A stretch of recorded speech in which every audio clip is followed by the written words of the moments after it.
It's a pleasure to be speaking to you today, Apurva Sanghi, lead economist for the World Bank for Kenya, Uganda, Rwanda, and even Eritrea.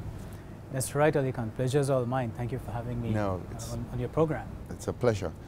Apurva, the substance of the interview is around this very important report that you've put out, CEM.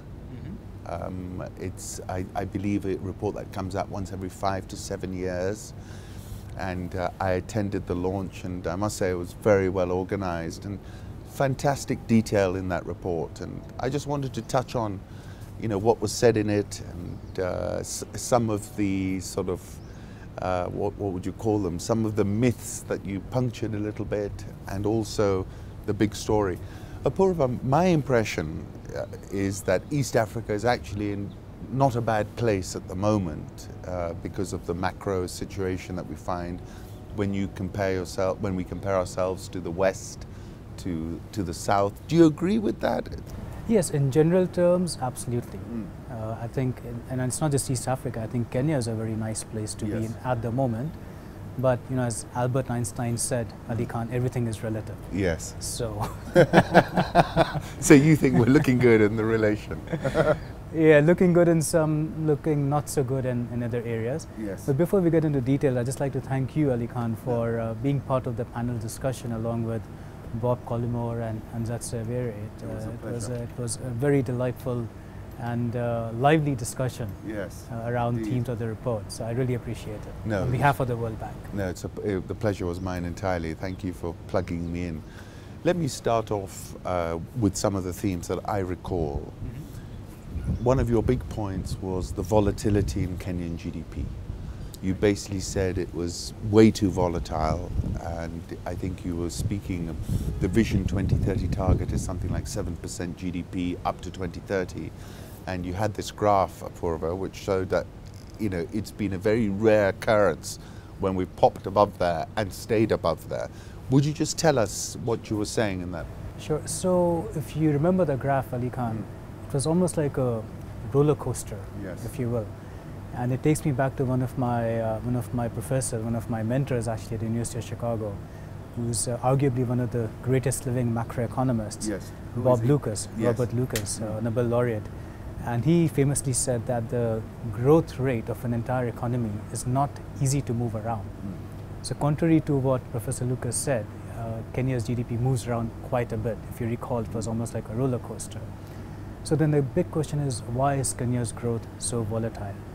And in our report, we did some fancy economic modeling. Very fancy. I saw some of the equations. I was impressed. and we basically broke down the sources of volatility into two. So volatility stemming from exogenous or external sources, such as shocks in commodity prices or shocks in Kenya's trading partners, and those stemming from domestic sources, macroeconomic and political instability, and droughts being one of the domestic sources.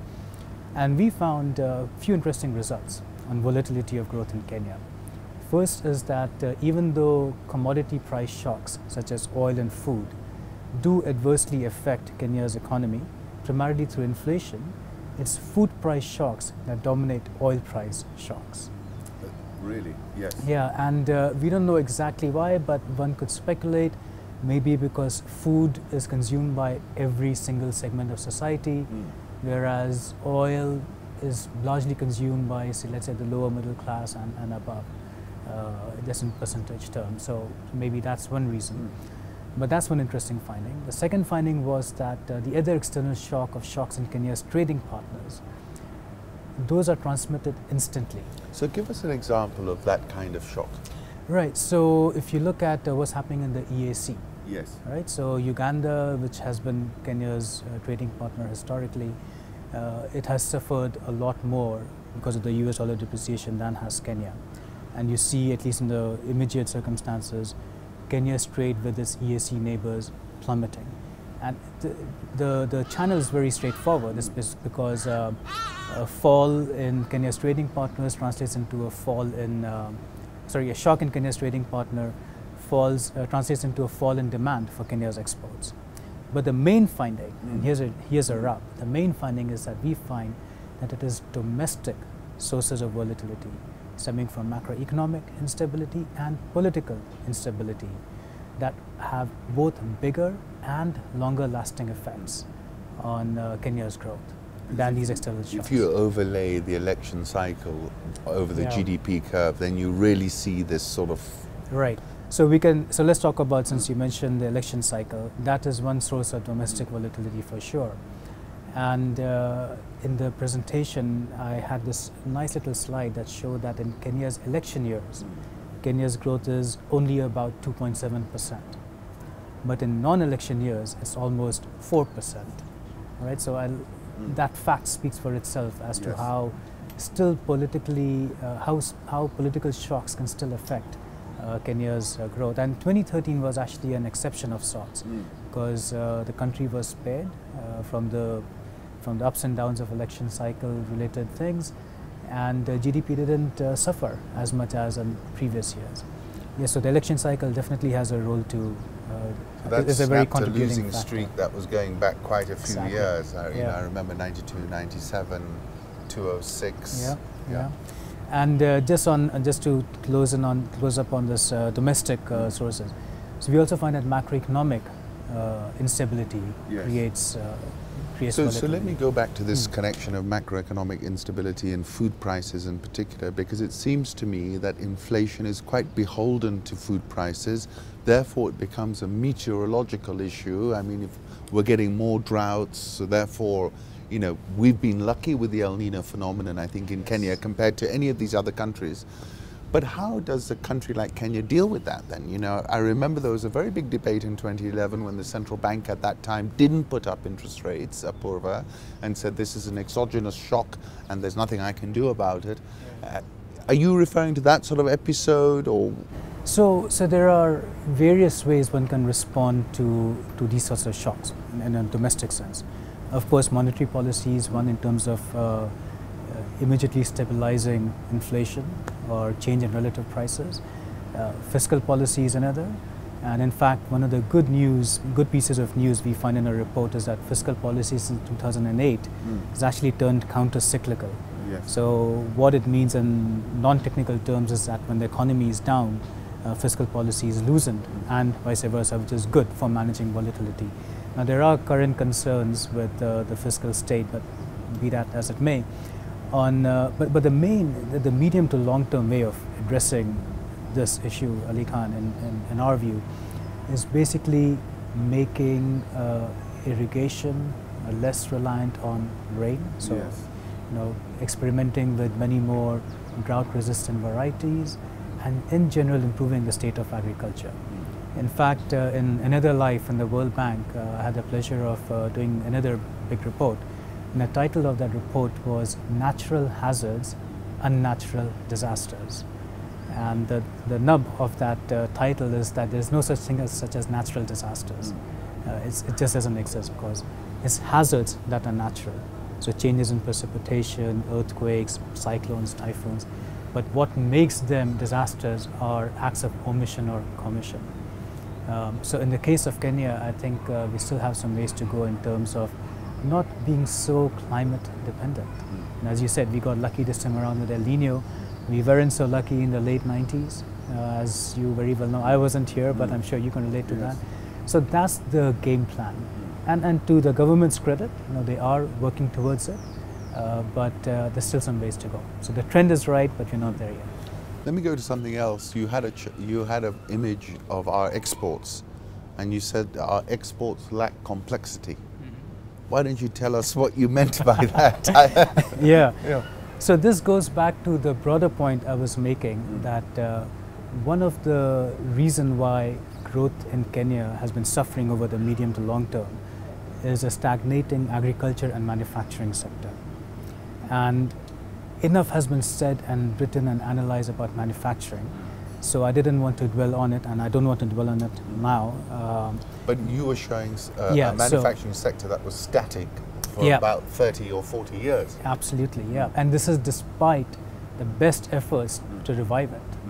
You know, so it's not because it was sort of put aside. Yes. I mean, there's a strong manufacturing lobby here in this country. The government is very keen on reviving manufacturing, yet it hasn't been more than 11 to 12% tops at its peak.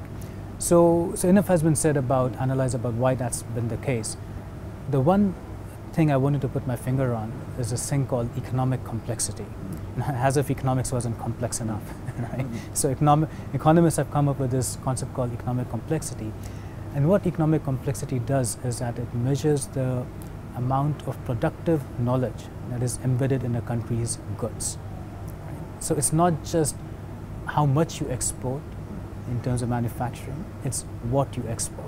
Is this also President Zuma's idea of beneficiation, that you add value to your... Yes, it's linked to that. Yes. You could call it beneficiation.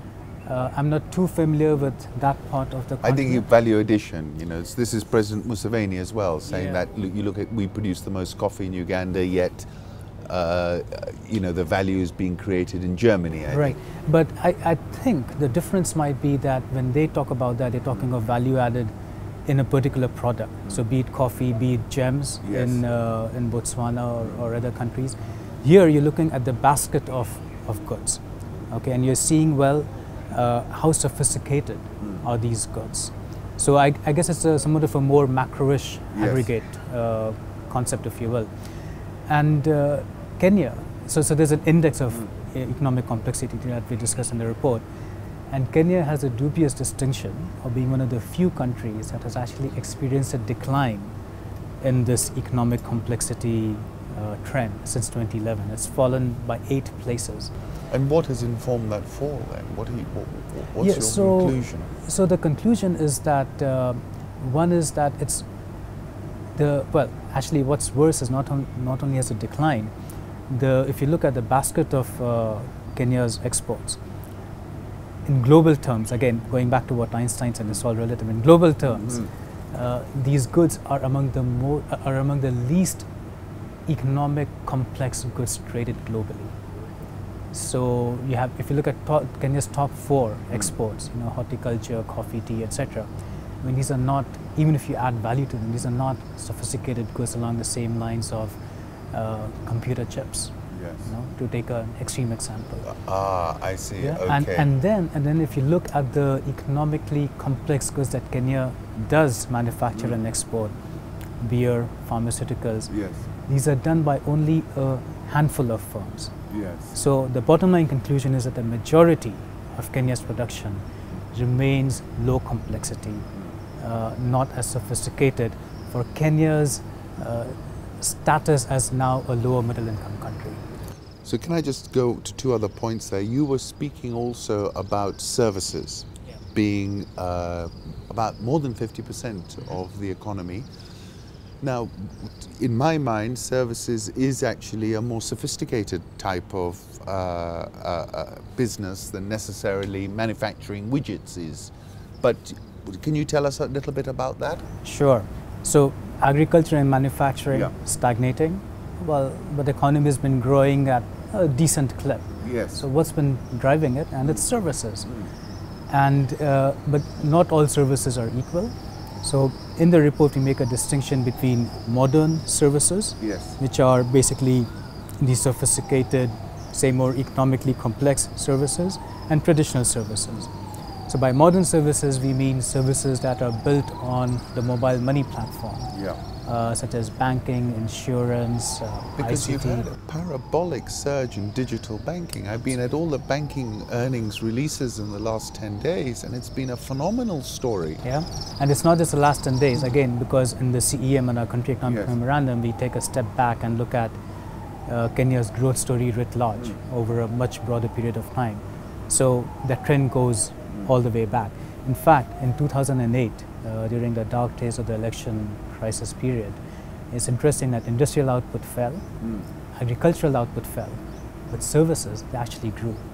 So services are not only growing, they are resilient. And it's modern services that are really, really the newish engine of growth. And then, you know, the big question is, well, what do we do about that in terms of a policy framework to... Is there a policy framework? Well, yes and no. In fact, one could argue let's take India for example. India IT, which was the engine of the Indian economy. Absolutely, yeah. It still is. It still is, yeah. So in the 80s, 90s, early 2000s, IT and BPOs, for example, really took off, and that was because of the, let's say, benign neglect of the government, right? And so you're saying that by the government stepping back, it allowed this to develop? Yeah, now we don't have firm evidence of this, but if you look at how much the government has tried to revive manufacturing, it hasn't grown more than 11 to 12%. Services is done a bit, but not as proactive, and services have boomed. If you look at, say, even at agriculture, if you look at coffee and maize, which has a lot of influence of, for example, the National Cereals Produce Board in influencing prices, in contrast to horticulture, which has been much more market oriented. And you're saying horticulture has outpaced coffee? Absolutely, yeah. So in some ways, services have, one can argue that services are outpacing these other sectors because of, let's say, the benign neglect of the government. That's an interesting point. It's an interesting point. Now, it doesn't mean to say that, I don't mean to say that services are a panacea, because there are certain macro fiscal and growth implications, just to throw out a few. In the case of Kenya, well, let me talk about something called forward linkages. So forward linkages is something that economists refer to when they look at the value added of services, for example, transportation, into the exports of manufacturing and agriculture. So you provide transportation services that gets embedded into a good that then eventually gets exported. Now, in the case of Ethiopia, one of my colleagues has done detailed microanalysis, and she showed that for a quintal of teff, over 60% of the value added, Ali Khan, 60% is attributable to services. How? That's the way services work in Ethiopia. Now, that is probably one extreme example. Now, in our report, we look at pure countries of Kenya and find that such forward linkages contribute about 10 to 12% of the total value added in exports. In the case of Kenya, so you have 60% for a quintal of teff attributable to services, 10 to 11% at a macro level for Kenya's peer countries. In the case of Kenya, it's measly about 2%. So forward linkages of services in Kenya's economy are quite weak.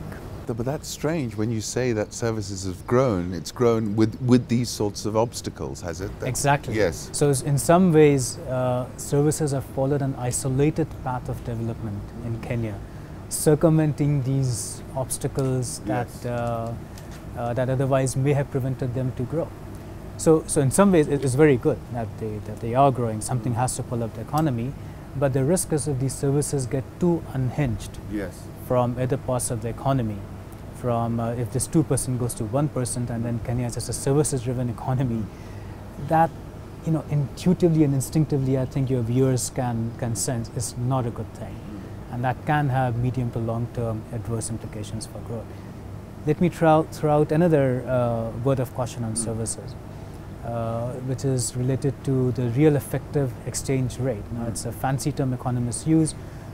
All it means is the relative power of your currency, so relative to your trading partners in real terms. Now, evidence is that in countries that are primarily driven by services, think of some of the oil resource-rich countries, the currency tends to appreciate in real terms. And that crowds out an already weakening or shrinking manufacturing base. Do you think the shilling is overvalued? Because it's actually been one of the best performing currencies in Africa over the last 12 months, second, I think, to the Somali shilling. Well, you're the expert on that, so I'll let you comment on that. That's an interesting point you're making. But one important thing to keep in mind, well, there is a nominal ups and downs in the nominal rate of the shilling. And in nominal terms, the Kenyan shilling has done quite well compared to Uganda, compared to Tanzania, especially compared to Zambia, the rand. That's quite something. And actually, that against the Tanzanian shilling and the Ugandan shilling, that's been a tightening of our trade conditions, quite a severe tightening if you look over. Indeed, but again, taking a step back and looking at the longer picture, if a more accurate metric of export competitiveness, let's put it that way, Yes. is this thing called real effective exchange rate. Yes. And there are various models that have shown that Kenya's REAR, so Yes. real effective exchange Yes. rate, has been overly strong. Okay. Now it's come down to some sort of a baseline in recent years, but at least for the last 8 to 10 years, and models can disagree. Yes. The central bank has its own model, the IMF has its own model, the World Bank has its own model, but there's a general consensus that yes, there was an over-appreciation of the Kenyan shilling in real effective exchange rate terms, and that crowds out manufacturing. You know, your predecessor was another friend of mine, Dr. Fengler. Yes. He was very big on demographics, and he used to talk about this demographic dividend which was going to shower Africa with riches. Now, if we look at that situation, I mean, it could turn into a time bomb if you can't get jobs for all these young people who are going to come on to the job market. In your report, Apurva, you were quite, not scathing, but you were questioning Kenya's ability to create the jobs. You were saying it was actually pretty poor in terms of job creation. Do you want to just bring that together for us? So let me talk about jobs and then link it to the demographic dividend point. So we find that in the 5 years between 2009 to 2013, the job deficit on average every year has been 50,000. So we're not creating the 50,000 jobs that we need to be creating per year. Right, and that's on average, and in fact this deficit is growing. Because of the number of young people coming to the market? Absolutely, Okay. and the lack of available jobs. So how many would you say the deficit is now running at? Oh, I mean, I don't want to speculate, but it's definitely not shrinking. Yes. Let's put it that way. Okay. And we find in our report that most of these jobs that have been created are, about 90% of them are in the low productivity sectors of the economy. So Jua Kali, the low end segments of trade and hospitality, for example.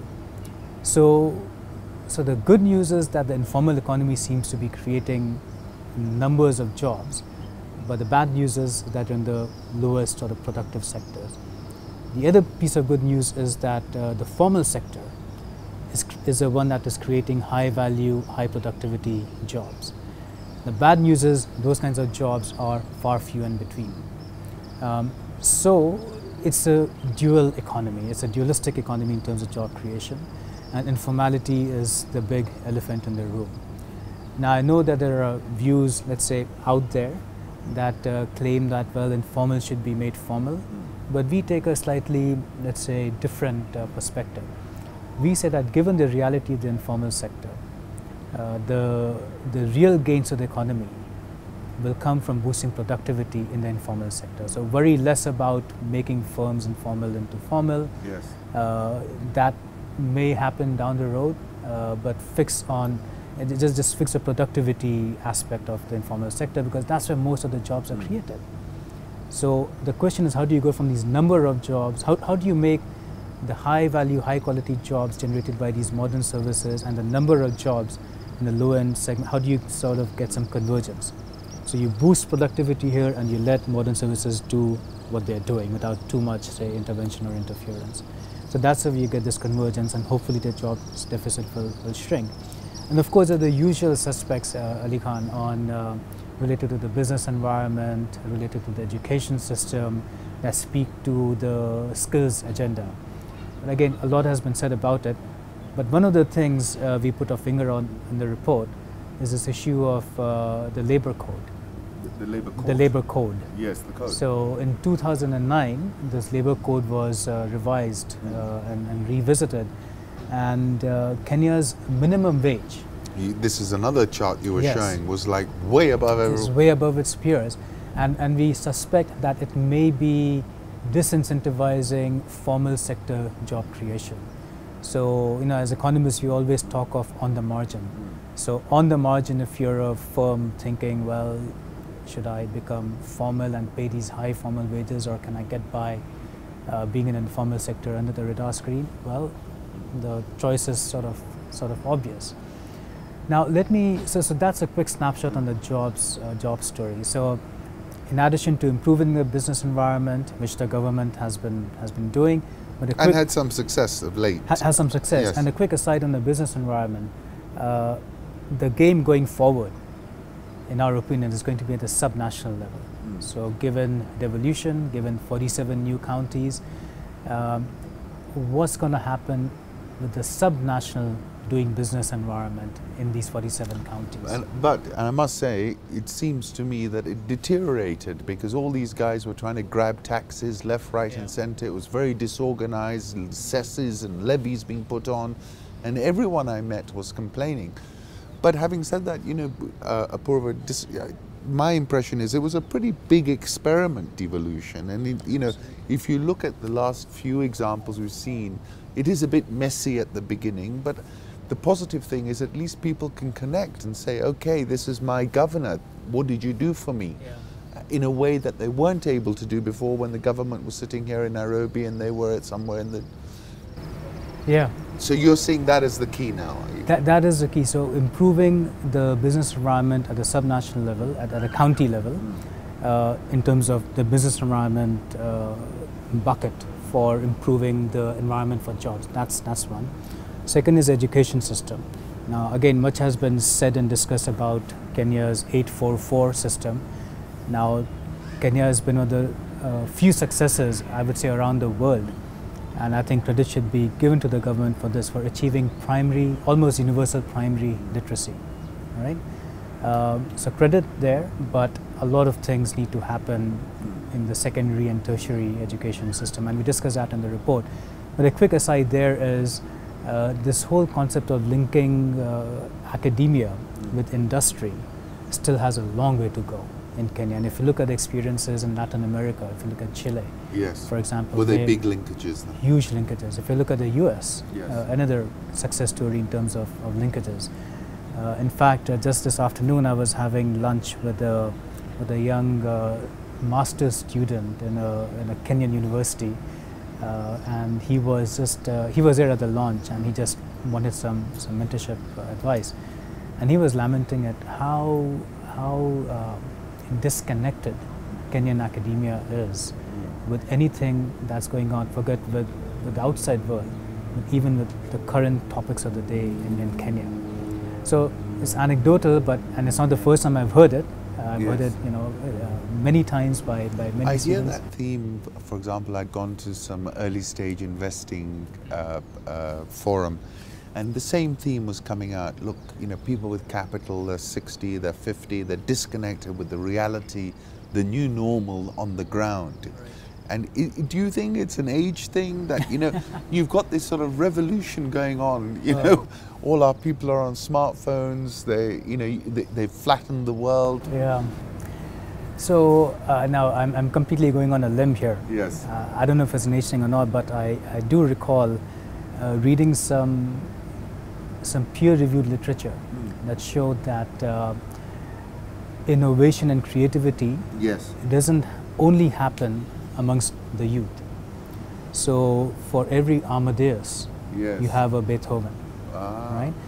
And if I remember correctly, the crux of that literature was that innovation in youth, they are more like sprinters. Yes. So they're better in conceptualizing ideas, but the old masters are the ones that have the benefit of experience. So innovation can happen, I think, at any any age spectrum. Yeah. By the way, this is not in the report. This is just me. But closing the loop on, you started, Ali Khan, with this thing on demographic dividend. Yes. And so we talked about jobs, the business environment, education system, the labor code, labor market regulations, and then let's talk about the demographic dividend. And let me link it to a sort of macro fiscal feature of Kenya's economy, which is its savings and savings rate. Yes, this is another thing. Yeah. So in a nutshell, Kenya's savings are not only low, they've been declining, but they've also been lagging compared to its peers. Uganda, Tanzania, they've all surpassed Kenya's savings rates over the last decade. And why are savings important? So what's interesting with there is that the granularity that you're showing us, that you would have thought, everyone would have probably said sub-Saharan Africa, that the savings rate can't be that great. No one's, you've got so many people living below $2 a day or whatever it is. But you're saying our neighbors are doing better than us. In terms of savings at least, yes. Yeah. And it's not just neighbors. By the way, as a quick aside, I should mention that we spent a lot of time being very picky and choosy about who Kenya's peers should be. Now the natural instinct is to just well, look at your neighbors, but we did not only that, but we also looked at countries like Vietnam, yes, Cambodia, Bangladesh. So, and again depending on the sector as well, depending on the sets of issues. So we were very, very careful about choosing these benchmarks, just as a quick aside. So on savings, Kenya is not saving much. Why is this issue of savings important? Because investment comes from savings, and at least short-term growth, you need a boost in investment.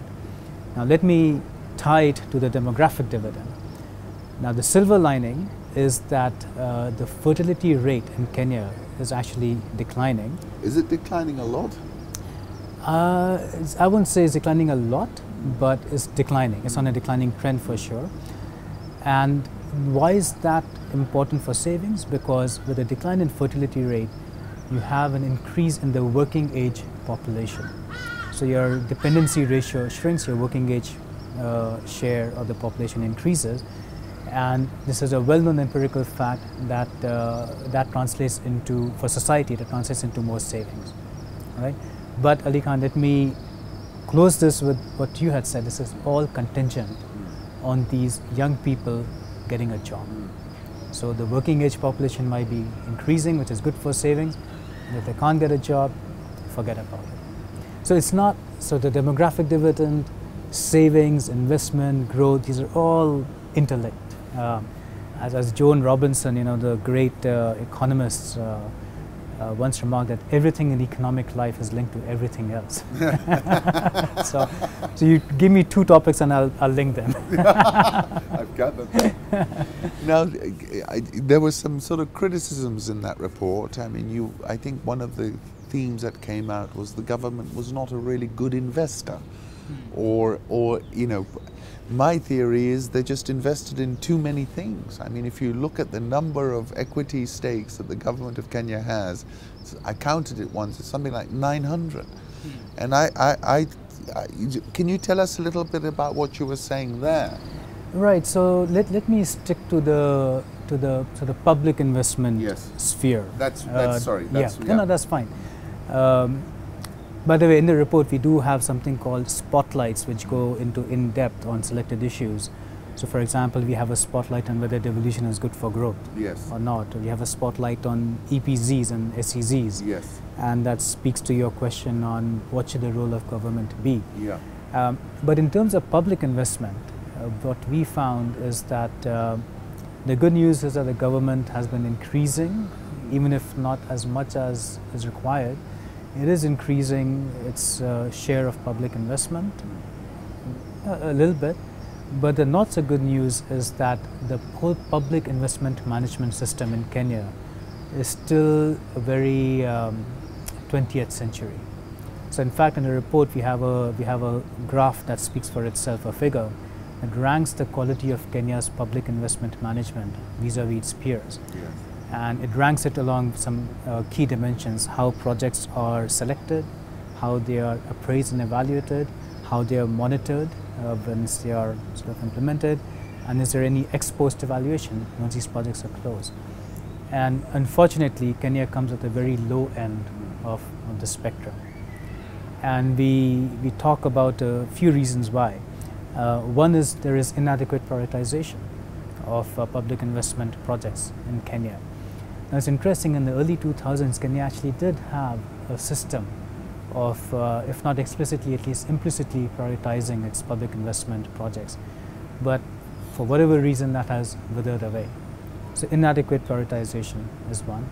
Second is an absence of monitoring and evaluation. So once a project is sort of on the way, how well is it doing? there's no one place that one can go to find out.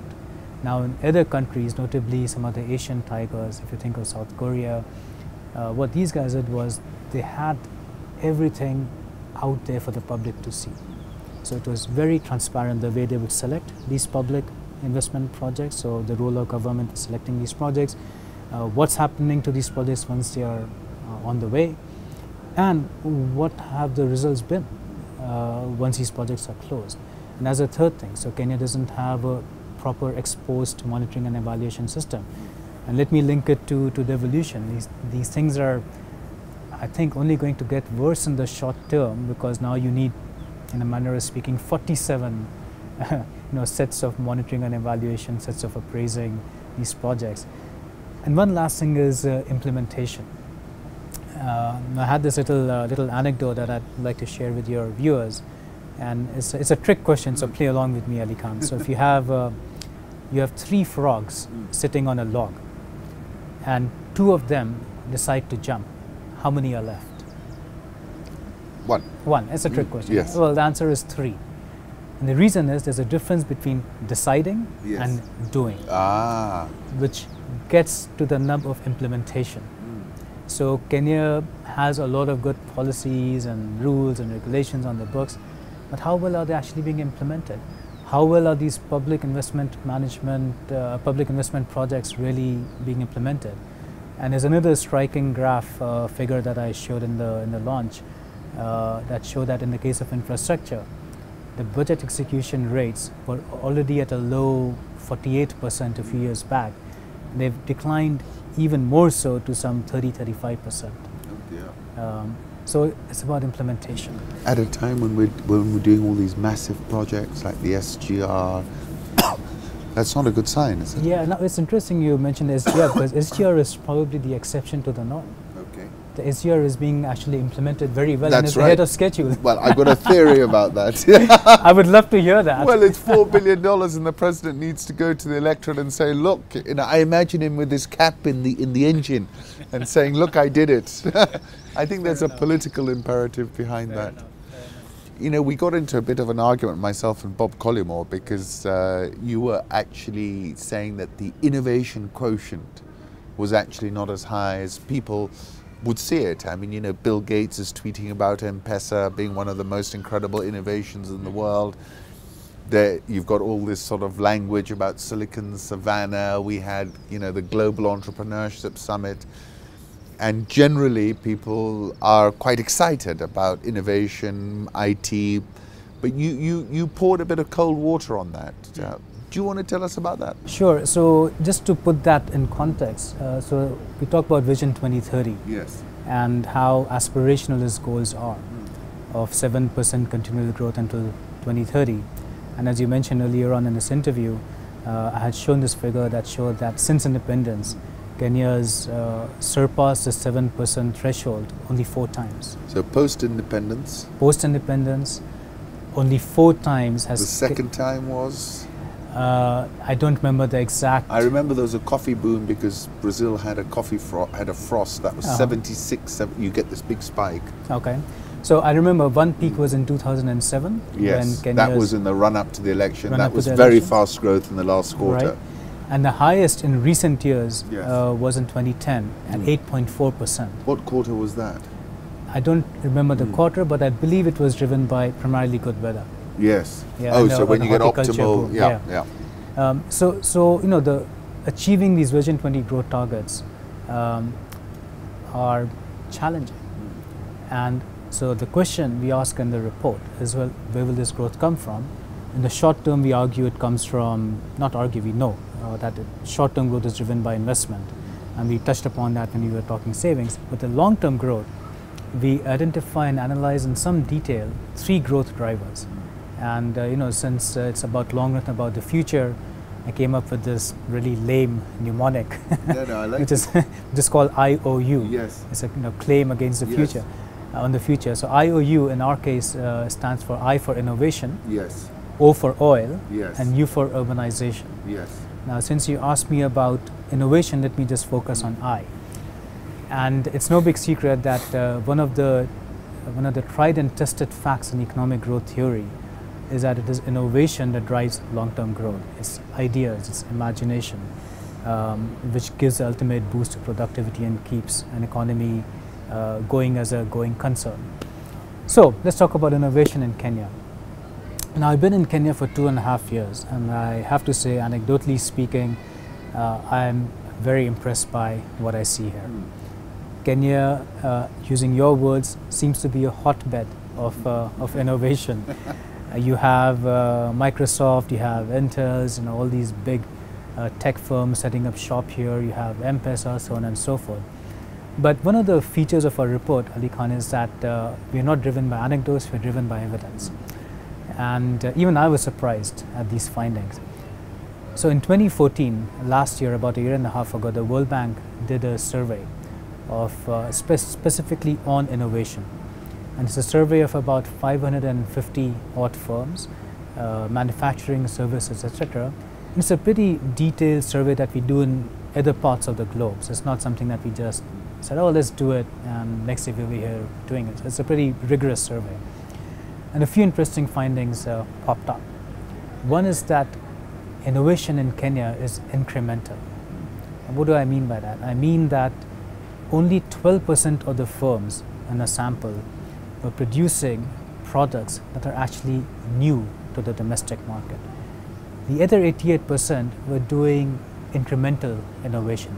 Now, what do I mean by incremental innovation? It's, for example, taking this water bottle, which has a blue cap, and just changing it to yellow. So that's an example of incremental innovation. You're innovating, but is it really adding value? No. So only a minority of the firms were actually doing something that was, let's say, radically different. So that's a tiny number. The second finding was that innovation in Kenya is small. Only 1 in 4 firms was doing any kind of in-house research and development. And get this, only 1 in 4 firms was doing this, and over 80% of all the R&D that we captured in a sample was done by just 1 firm. I can guess which one that is. Well, I can guess too, but I don't know because this is a confidential survey. And the third finding was that just over 3% of the firms, which is minuscule, were actually engaging in technology transferring solutions, were purchasing technology transferring solutions such as licenses, patents, and trademarks from abroad. So, put all this together, in global terms, Kenya's innovation is less impressive. And again, this is we are being driven by the evidence. And then I remember that you objected to that, and I can understand because I too, as I said, I was surprised. And then Bob Collymore, if I remember correctly, he agreed with you. Yeah, he agreed with me, and he made this very simple point that the last big innovation to come out of Kenya was M-Pesa. And how long back was that? Yes. 8-9 years ago. And then you came back and you made a very interesting point that can we monetize? What is the next innovation that we can monetize? Yes. And there doesn't seem to be anything on the horizon, but I do have a theory. Yes. Or a forecast. Yes. Let's put it that way. Manufacturing is stagnant, services is growing, the tech sector in Kenya in particular is quite vibrant. So the future, the next big innovation that can be monetized is probably 3D manufacturing. Yes, you mentioned this. Yeah. Yes. Now we don't discuss it in the report, but that's what I feel, just being based here. Interesting. Let me jump from there to the O. Sure. Because I think you flabbergasted your audience when you said that if Kenya pumps at the same speed as Saudi Arabia, which I think is 11.5 or something million barrels a day, we'd exhaust our oil. I think you said 54 days. 52. And we're so excited about this oil, and obviously things changed from 2 years ago. But you said it is a valuable resource. You said it was meaningful. Anything else you want to add to that? Right. So oil discoveries in Kenya are special for 3 reasons in Kenya as opposed to other parts of the continent. And those 3 reasons are location, timing, and size. Now, location sort of works against, and timing and size work work for. As you know, Ali Khan, oil has been discovered in one of the poorest, most marginalized counties of Kenya, which is Turkana. Now, as a little aside, I do a lot of work in Turkana, and I know firsthand, I mean, these are not just words on paper, poor, historically, you actually just, you go there and you just feel it all around you.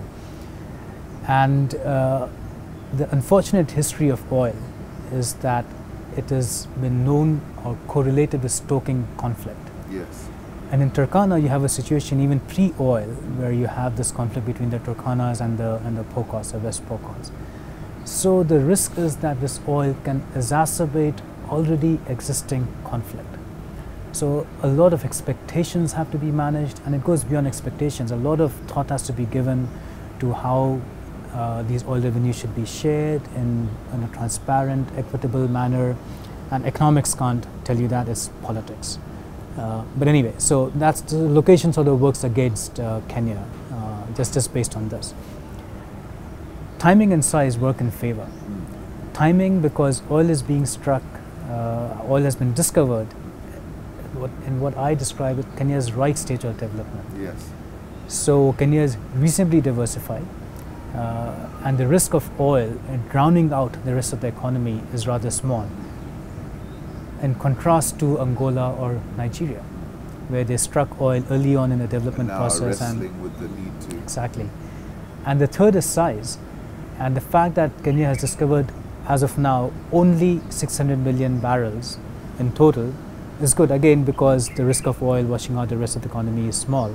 And yeah, you're right, I threw out that number there to just give a sense of the magnitude. 52 days, Kenya's oil would be gone. But then I also made the point that just because the volume or the size is small, the volume is low, the impact on fiscal revenues is not. Yes. And we estimate that at peak production, oil could be contributing as much as $9 billion in real terms. $9 billion annually into Kenya's coffers. That is more than 3 times the value of our total exports. Yes, and to give you another context, it would more than fully cover the cost of the SGR all the way from Mombasa to Nairobi. Wow. So size is small, but the impact on fiscal revenues is big.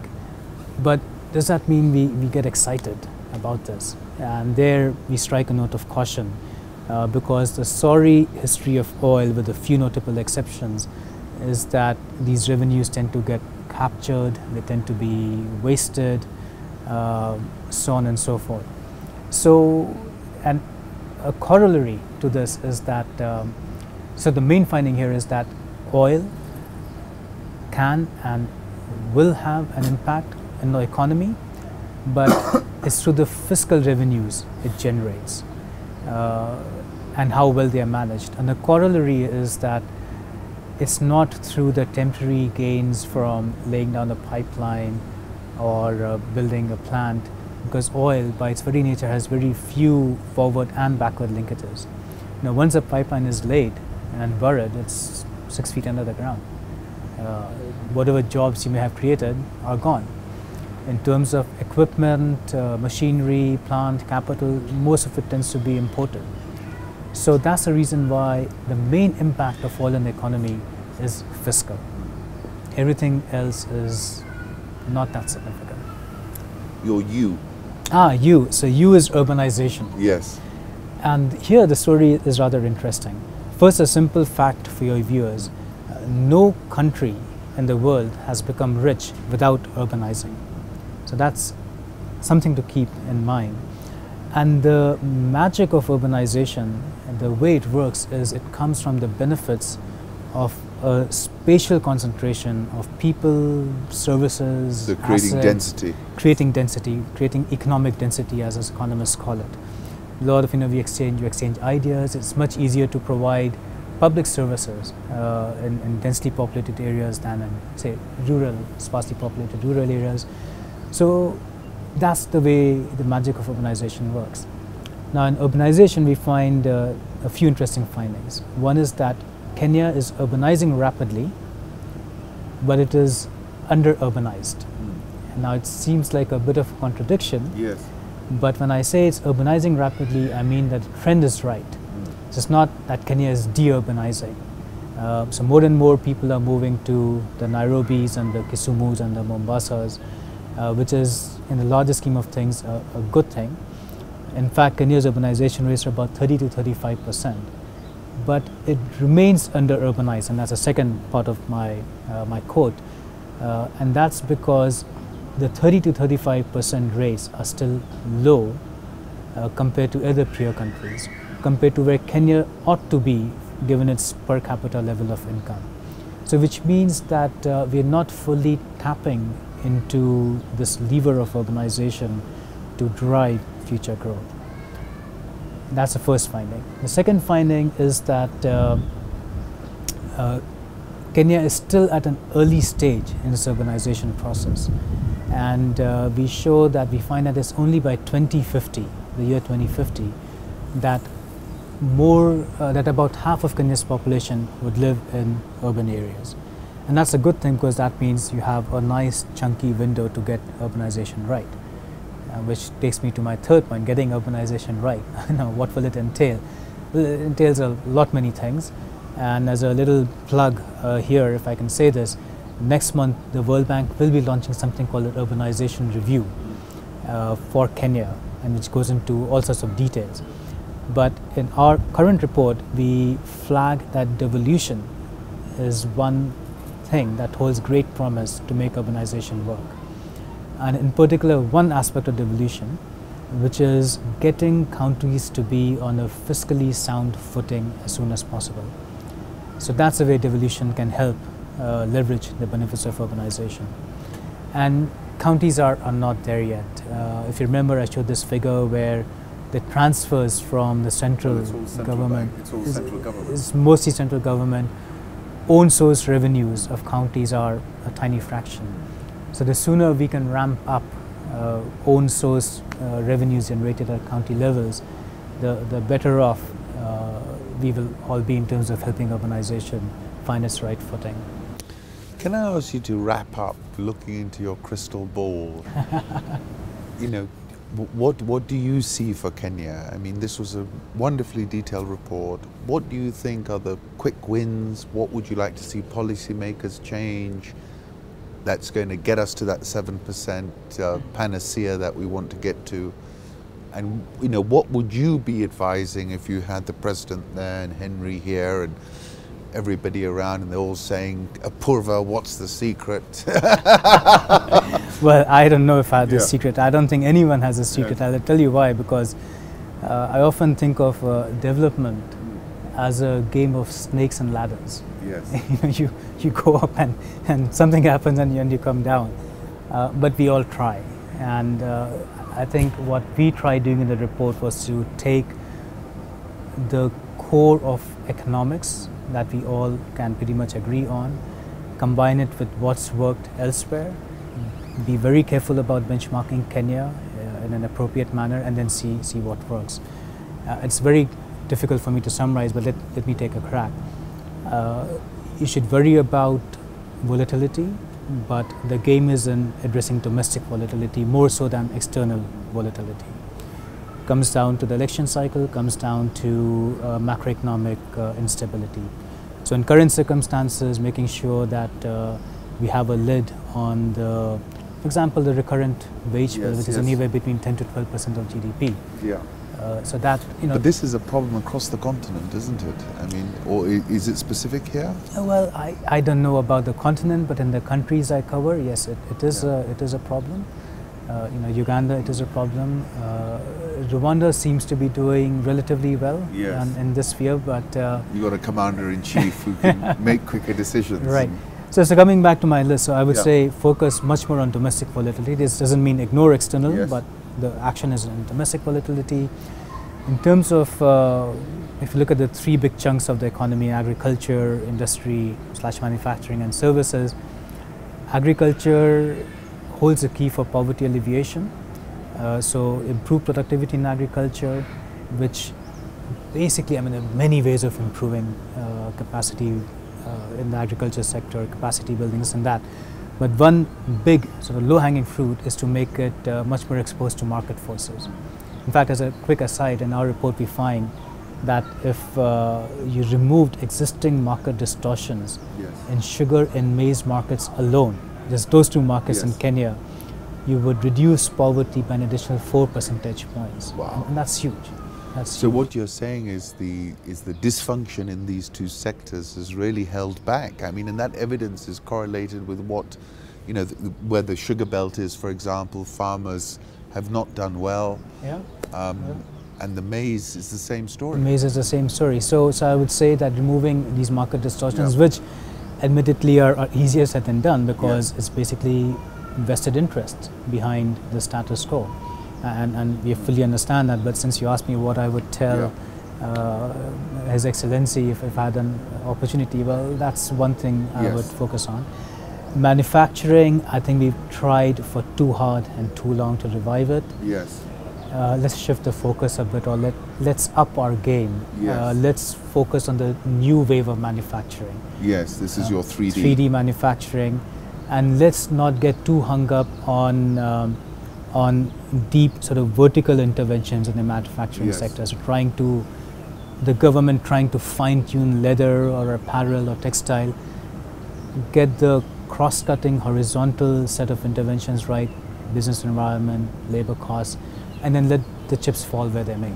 Because I think, you know, governments all over the world, they make two mistakes. One is they do too much in areas where they need to do too little, and they do too little in areas where they need to do a lot more. And I get the sense that in manufacturing, we are just too deep into these sort of vertical interventions. On services, it's a very interesting question, because they're doing well. If it ain't broke, you know, why fix it? Is one way of looking at it. But just be mindful of some of these macro fiscal caveats that I had alluded to. The future growth, you know, oil, it's about fiscal revenues. Don't get too bogged down by the nitty-gritty or the short-term impacts from pipelines and so on and so forth. Innovation, keep things in perspective. You know, you're not competing at a regional stage, now you're competing at a global stage. So whatever you can do to improve the innovation ecosystem, and at whatever can be a long laundry list, that would be good. But just this reality that by global terms, Kenya's innovation is not as impressive. Just take cut flowers, for example, Ali Khan. Ethiopia is nipping at Kenya's feet. Take tourism. Tanzania is now overtaking Kenya. So even the historical sort of sources of innovation are coming under pressure. And in terms of urbanization, let me end on a positive note. There's a nice chunky window to get it right. But let me end on another note, if you permit me. You know, all these things are contingent on getting the rules of the game right. By rules of the game, I mean both formal and informal, and what I'm referring to is institutions. Now, because you know, it's not oil that causes conflict, so it's not a resource curse; it's an institutional curse. Not having the right institutions to avoid conflict, to avoid booms and busts. In the case of oil, urbanization is not about fixing potholes and pipes. It's about. I wish they'd fix them. I would too, but the way to fix them is to fix the institutions that fix them. Otherwise, you're going to have something that's good for 3 months and boom, you're back to square one, or even below square one. That's right. If you ever drive down my street. Yes, there is other streets. So it all boils down to institutions, and by institutions, again, I want to remind your viewers what I mean, what the report means. It means the rules of the game, both formal and informal. And there, Kenya has some ways to go, because one gets the sense that Kenya is prioritizing form over function. So by creating institutions without necessarily seeing through that they function well. But let me also, on an optimistic note here, so while Kenya has some ways to go in terms of prioritizing function over form, there are a few institutions that all Kenyans should be really proud of. Such as? such as the Central Bank of Kenya. Yes. Now, you and I can disagree on any one given day, well, whether the right decision was made.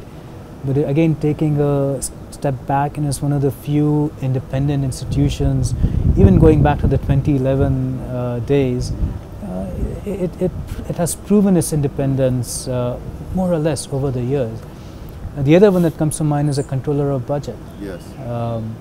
And this was the lady who was at your presentation, Agnes Odhiambo. Yes, Agnes Odhiambo, and it's not just the CBK or the COB. It's also, now your viewers may very well disagree with me, but I would even add in the judiciary in Yes. that. Oh, you're being radical now. But I'll tell you why. So it's no big secret that there is corruption in the judiciary. But again, if you look at who is helming these institutions, Yes. CBK, controller of budget. But then that the individuals also then have a huge impact, don't they? Exactly, The exactly. yeah. That's where I'm going. So these are helmed with leaders who are admired for their honesty, for their transparency, for their technical competence. And again, it doesn't mean that everyone has to agree or there has to be consensus, but I think, this is the beauty of Kenya. So you have these institutions, you nurture them, tend them. Now we have 47 institutions at subnational levels. Let's see how they go. My sense is some will outperform others, but that's absolutely fine. Yeah. If I think of the work I have been involved with in Indonesia, Philippines, decentralization in these countries, or even India, competition amongst states, competition amongst local government units is what has brought decentralization, has made decentralization work. So some of these may fall by the wayside, which is fine. But if these are nurtured and tended, Kenya's future only stands to bloom and prosper. Apurva, thank you so much. Thank you, Ali Khan. That Really was appreciate really so wide-ranging. Really appreciate it. Thank you. My pleasure entirely. No, it really was a pleasure for me. And thanks to your crew as well, your wonderful crew. Thank you. Yeah. Thank